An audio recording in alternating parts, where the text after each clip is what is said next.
संविधान अनुकूल नै नागरिकता विधेयक ल्याएकोले शंका नगर्न गृहमन्त्री खाँडको आग्रह। नागरिकता प्राप्त गर्नको लागि खुकुलो नबनाइएको दाबी। आमाको नामबाट वंशज नागरिकताको व्यवस्था दुरुपयोग हुन सक्ने सांसदको चिन्ता। बल मिचेर विधेयक ल्याएको प्रतिपक्षको आरोप। निर्वाचन प्रणालीले गणतन्त्र खतरामा पारेको माओवादी अध्यक्ष दाहालको भनाई। पैसा खर्च गरेर चुनाव जित्ने प्रणालीले देश भड्खालोमा जाने तर्क। अछामका पहिरो प्रभावितलाई तत्काल राहत दिन गृहमन्त्री बालकृष्ण खाँडको निर्देशन। तनहुँको दमोली बजारलाई स्मार्ट सिटी बनाउने लक्ष्य रहेको कांग्रेसका नेता रामचन्द्र पौडेलको भनाई। तरुण दलको केन्द्रीय कार्य समितिलाई पूर्णता दिन प्रधानमन्त्री शेर बहादुर देउवाको निर्देशन। परिणाम आउने गरी काम गर्न मन्त्रालय अन्तर्गतका निकायलाई सञ्चार मन्त्री ज्ञानेन्द्र बहादुर कार्कीको निर्देशन। कार्यान्वयन पक्षलाई केन्द्रबिन्दुमा राखेर काम गर्नमा जोड।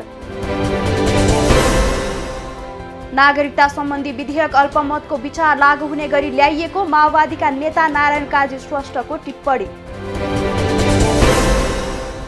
नागरिकता विधेयकमा सरकारले बलमिच्याई गरेको राष्ट्रिय सभा सदस्य डाक्टर विमला राई पौडेलको आरोप। 7 वर्षे प्रावधान हटाउनुको कारण प्रष्ट पार्न माग। पूर्व अर्थमन्त्रीमाथि छानबिन गर्न बनेको संसदीय विशेष समितिद्वारा सिंहदरबार गेटको सीसीटीभी दृश्य मगाएर अनुसन्धान थालनी। निर्वाचन आयोगद्वारा मतदान स्थल र मतदान केन्द्र पुनरावलोकनका लागि कार्ययोजना तयार। जिल्ला स्तरीय समितिलाई पत्रचार। डाक्टर बाबुराम भट्टराईले नेपाल समाजवादी पार्टी गठन गर्ने घोषणा। चुनाव चिन्ह आँखा रहने। संसदमा पेश भएको संक्रमणकालीन न्याय सम्बन्धी विधेयक प्रति अन्तर्राष्ट्रिय मानवाधिकारवादी संगठन असन्तुष्ट। ललितपुरको निषेधित क्षेत्रमा पार्किङ गरिएको यातायात मन्त्री मोहम्मद इस्तियाक राईको गाडीलाई प्रहरीद्वारा कारबाही। 1000 रुपैयाँ जरिवाना।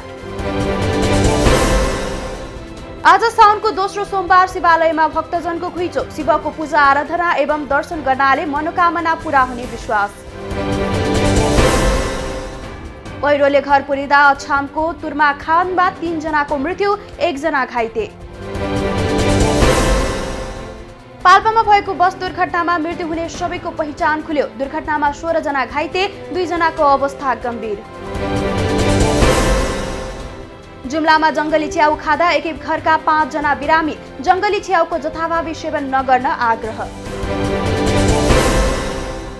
उदयपुरबाट इटहरी जाँदै गरेको म्याजिक भ्यानमा अचानक आग लागे। पूर्ण रूपमा क्षतिग्रस्त। ललितपुरको बालकुमारीमा स्कुटर दुर्घटना हुँदा चालकको मृत्यु हुनेमा 23 वर्षीय रेखा मगर। इटहरीमा ट्रकको ठक्करबाट स्कुटर चालकको मृत्यु हुनेमा 21 वर्षीय रूपेश दाहाल। लोकदोहोरी गायका दिलमाया सुनारकी प्रेमी खिलबहादुर श्रेष्ठलाई हत्या आरोपमा पूर्व पक्षका लागि कारागार चलान। चितवनमा धारिलो हतियार प्रहार गरी श्रीमती रुस्मा आचार्यको श्रीमानद्वारा हत्या। घरबाट भाग्ने क्रममा श्रीमान कृष्णप्रसाद आचार्यको पनि मृत्यु। सुर्खेतमा 16 क्विन्टल काइनेटिक ढुङ्गा सहित 1 जना पक्राउ पर्नेमा 32 वर्षीय दीपक बस्नेत। सिराहाबाट 3 किलो 300 ग्राम गाँजा सहित 1 जना पक्राउ पर्नेमा 26 वर्षीय सुशीला कुमारी यादव। वीरगञ्जमा 4 वर्षीय बालिकाको बलात्कारपछि हत्या, 4 जना पक्राउ। काठमाडौँमा 18 वर्षीय किशोरीमाथि बलात्कार गरेको आरोपमा 1 जना पक्राउ परेमा 24 वर्षीय राकेश विक। गायिका रेखा शाहले प्रेमराजा महतले गीत अतिक्रमण गरेको आरोप लगाउँदै म्युजिक नेपालमा दिन निवेदन। गीतको मौलिक सर्जक आफू भएको उल्लेख। काठमाडौँ उपत्यका आसपासमा भूकम्पको धक्का महसुस। बिहान 6:07 4.7 म्याग्नेच्युडको भूकम्प मापन।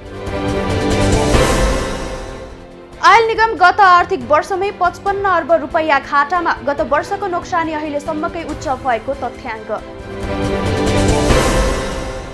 सार्वजनिक खरिद अनुगमन कार्यालयद्वारा 16 निर्माण कम्पनी कालो सूचीमा 1 देखि 3 वर्षसम्म सार्वजनिक निकायको खरिद कार्यमा प्रतिबन्ध। मिटर ब्याजका कारण उठेवास लाग्ने भएपछि सिराहाका पीडित आन्दोलनमा प्रशासनले कारबाही गर्नुको सट्टा पीडकको संरक्षण गरेको आरोप। रूपन्देहीमा सञ्चालित कल सेन्टरमा छापा मारेर नियन्त्रणमा लिएका मध्ये 9 जना बाहेक अन्यलाई छाडियो। गिरोहको मुख्य लगानीकर्ताको खोजी। मेची भन्सार कार्यालय लक्ष्यभन्दा बढी राजस्व सङ्कलन गर्न सफल। 111.28% बढी राजस्व सङ्कलन। DHI इलेक्ट्रोनिक्स प्रणालीको नेपाली बजारमा इलेक्ट्रोनिक्स ब्रान्डका घरियासी उपकरणहरू उपलब्ध। ग्राहकलाई सहजता प्रदान गर्ने विश्वास व्यक्त।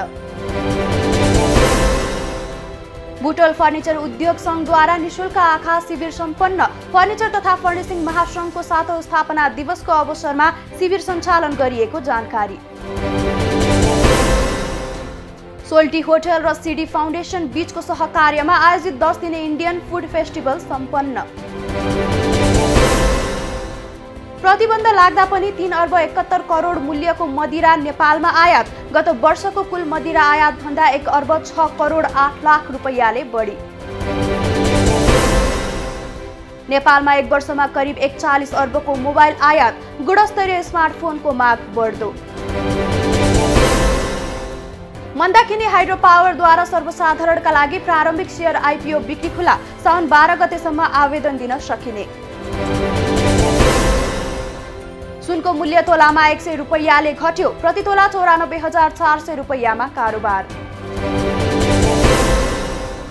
3 महिनामा मूल्य वृद्धि 14% पुग्ने केन्द्रीय बैंकको अनुमान। महँगी लगातार बढ्दै जाने प्रक्षेपण।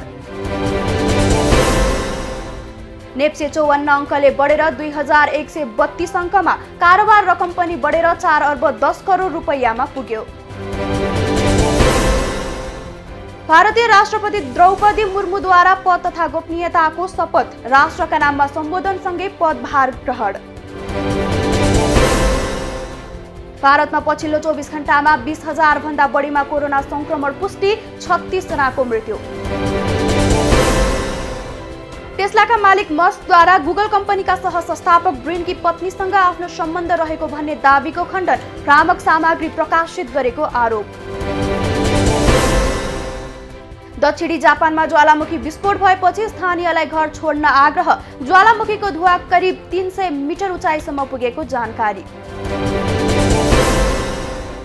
रुसी सेनाले नियन्त्रणमा लिएको खेर्सनमा किभको सेनाले पुनः कब्जा गर्ने युक्रेनको दाबी। मस्कोका कारण विश्वव्यापी खाद्य सङ्कट उत्पन्न भएको आरोप। रुसी विदेश मन्त्रीद्वारा अस्वीकार। खाद्य सुरक्षामा परेको असरबारेको तथ्य तोडमोड गरेको आरोप। भारतको उत्तर प्रदेशमा 2 वटा बस ठोकिँदा 8 जनाको मृत्यु। 20 जना घाइते। केन्याको एक नदीमा बस खस्दा कम्तीमा 33 जनाको मृत्यु। 10 जना घाइते। म्यानमारको सेनाद्वारा 4 जना प्रजातन्त्रवादी नेतालाई मृत्युदण्ड। हत्या र सैन्य जुन्टालाई सजाय दिन अन्तर्राष्ट्रिय समुदायलाई आग्रह। भारतको बिहारमा एक भवनमा विस्फोट हुँदा 6 जनाको मृत्यु। 4 जना घाइते। अमेरिकाको क्यालिफोर्नियामा तीव्र रूपमा डढेलो फैलिएपछि आपतकाल घोषणा। करिब 1 दर्जन घरहरू पूर्ण रूपमा जलेर नष्ट। कुवेतको नयाँ प्रधानमन्त्रीमा Sheikh Ahmad Al Nawaf Al Ahmad Al Sabah नियुक्त। महिला साफ च्याम्पियनशिप फुटबलका लागि बन्द प्रशिक्षण आजदेखि सुरु। खेल भदौ 21 गतेदेखि असोज 3 गतेसम्म हुने। न्युजिल्यान्डद्वारा वेस्ट इन्डिज भ्रमणको लागि बलियो टोली घोषणा। केन विलियमसनको कप्तानीमा 15 सदस्यीय टोली छनौट। रोनाल्डोलाई ऋणमा क्लब छाड्न दिने म्यान्चेस्टर युनाइटेडको घोषणा। सन् 2024 सम्मका लागि गरेको अनुबन्ध थप गर्नुपर्ने युनाइटेडको शर्त। वेस्ट इन्डिज विरुद्धको 1 दिवसीय क्रिकेट श्रृङ्खलामा भारत विजय। वेस्ट इन्डिज 2 विकेटले पराजित। प्री सिजन अन्तर्गतको मैत्रीपूर्ण खेलमा एभर्टन विजय। ब्ल्याकपुल 4-2 गोल अन्तरले पराजित।